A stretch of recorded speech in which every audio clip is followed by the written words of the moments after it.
Hey, thanks for joining me. Barlow pocket knives are probably one of the most iconic knives in American knife lore. While not originally an American design, the original design comes from the 1600s in Sheffield, England, and they were imported to the United States. But in terms of a knife that is kind of an American icon, the Barlow is kind of hard to beat. I mean, there's some really amazing people that had Barlows or known to have. George Washington was known to have Barlows, and there's Barlow knives in the collection at Mount Vernon. Abraham Lincoln was known to have Barlows. And Samuel Clemens, of course. Mark Twain is known for his books about Tom Sawyer and Huckleberry Finn. And Barlow knives are referred in those books, or referenced in those books a few times. So it's really just kind of a part of Americana, you might say. And the cool thing about collecting Barlows is there's really no limit to what you can collect. There's real high-end, expensive, antique ones from like Russell Green River or Case or some of those, high-end makers. There's also very inexpensive ones from Colonial and Imperial.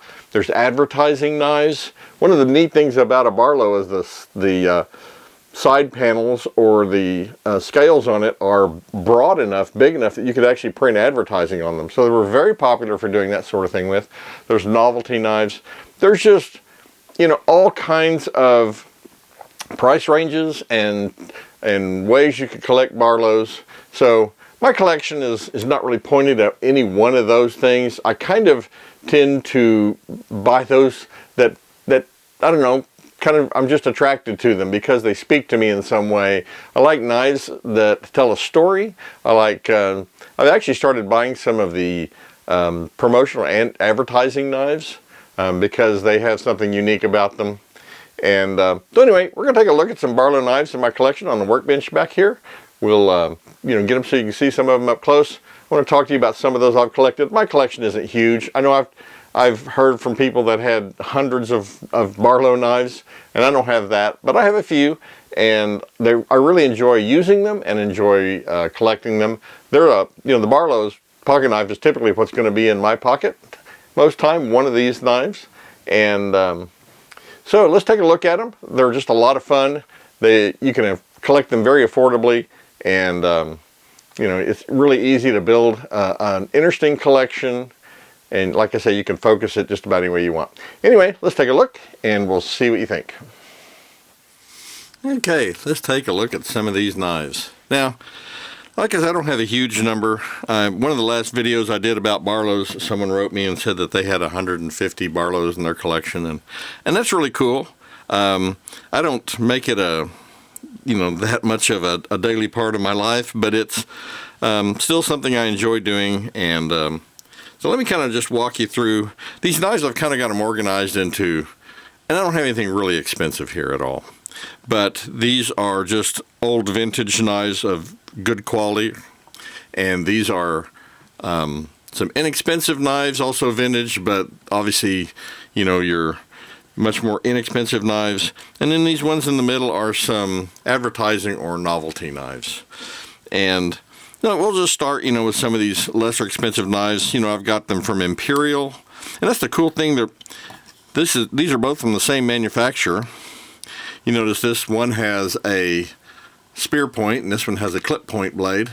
And I don't know how close we can actually get here, but this one has, I think it's going to get that close. This one was made in Providence, Rhode Island, and this one was made in Ireland, which I don't know how well you can see that, but it's Imperial actually had some of their knives made in Ireland for a while, so I thought that was kind of interesting. This is a Providence Cutlery company. It is an inexpensive knife. The bolsters are stamped sheet metal, and it is not an expensive knife by any stretch of the imagination. Not as common as the Imperials. Also, here's a Colonial. I bought this one for one main reason, in that it is in almost mint condition. It's never been sharpened, really never been used. The saw cut pattern on the scales is really just unmarred. It's just in really beautiful shape. It's if you look at it closely, you can still see the saw pattern very clean. There's no gouges or scratches or anything in that saw pattern. One of the interesting things is, a lot of the Colonials had stamped bolsters, but this has solid nickel silver bolsters, which is kind of interesting. And Colonial made a lot of knives like this too. The quality is really decent. Some of the Colonials, I think, are maybe a step above the Imperials, but there were also some cheap Colonials too. This is a Japanese saber, and saber knives, the knives made with the saber brand made in Japan range from some that have actual bone scales that are really nicely made, and then some of these have plastic scales and they're cheaper. I remember when I was a kid, I could go to the grocery store near our house, was called Rudy's Redbud, and they had this display of knives, and saber knives were a big part of that.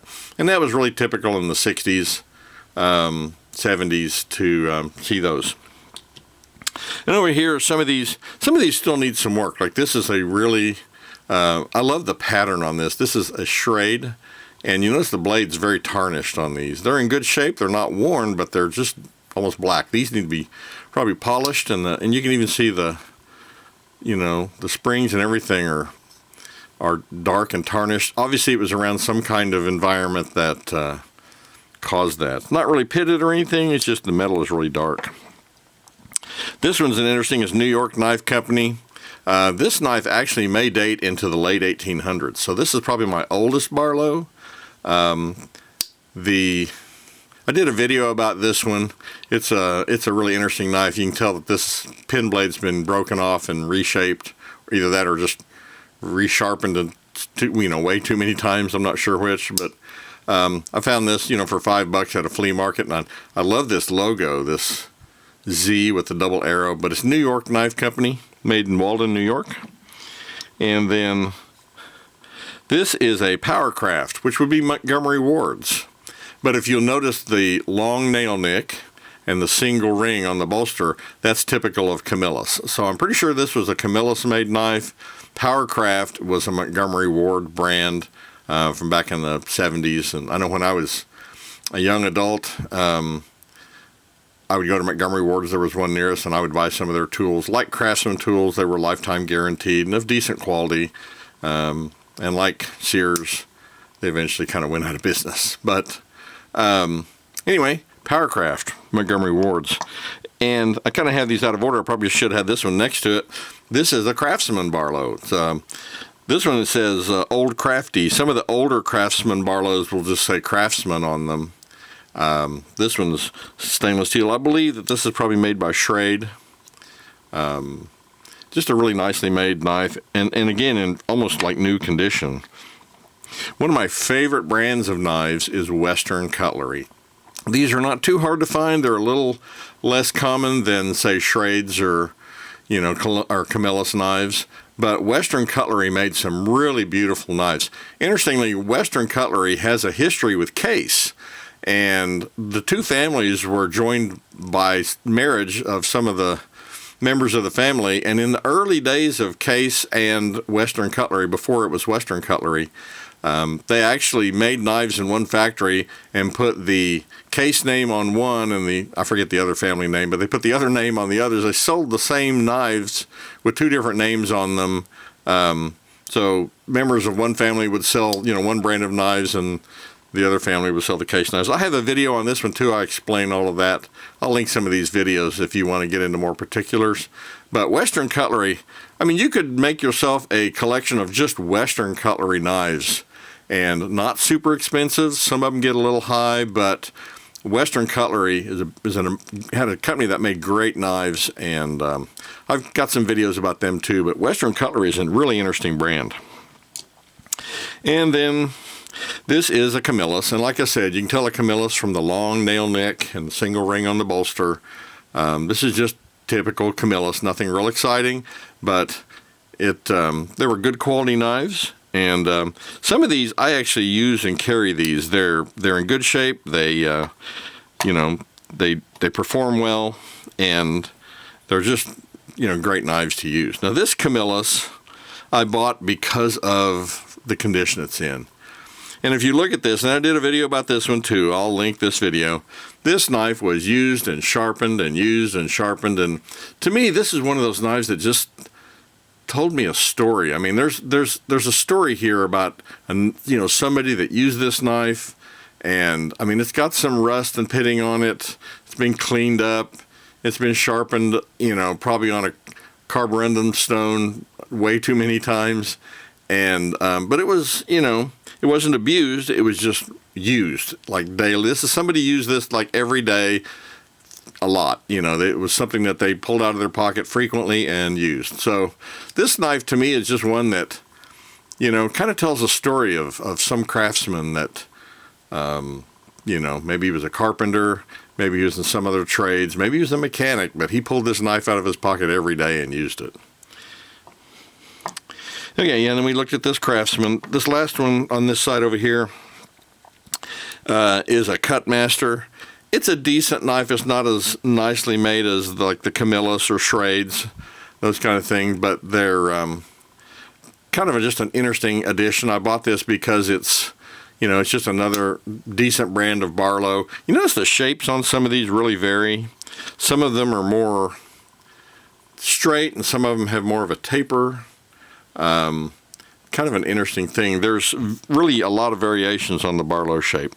Now, some of these last knives are really some of my favorites, and I've just kind of gotten started buying some of these that are really unique. This one, when I was a kid, the Lone Ranger TV show, Lone Ranger and Tonto, was a big deal.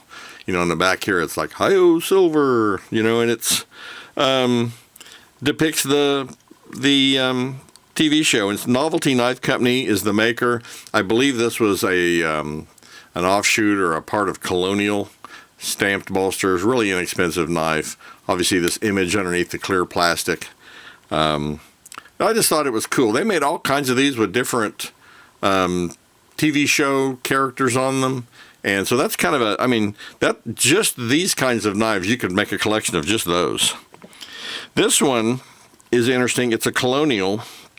It's a Ronald Reagan knife that was probably, given away or used during the presidential, when he was running for president. Actually, this is actually dated 1981, 1989, so this is after, what would that be, 2 terms of his presidency, after 8 years. So this is something that maybe came from the presidential library, or who knows, but obviously made for Ronald Reagan.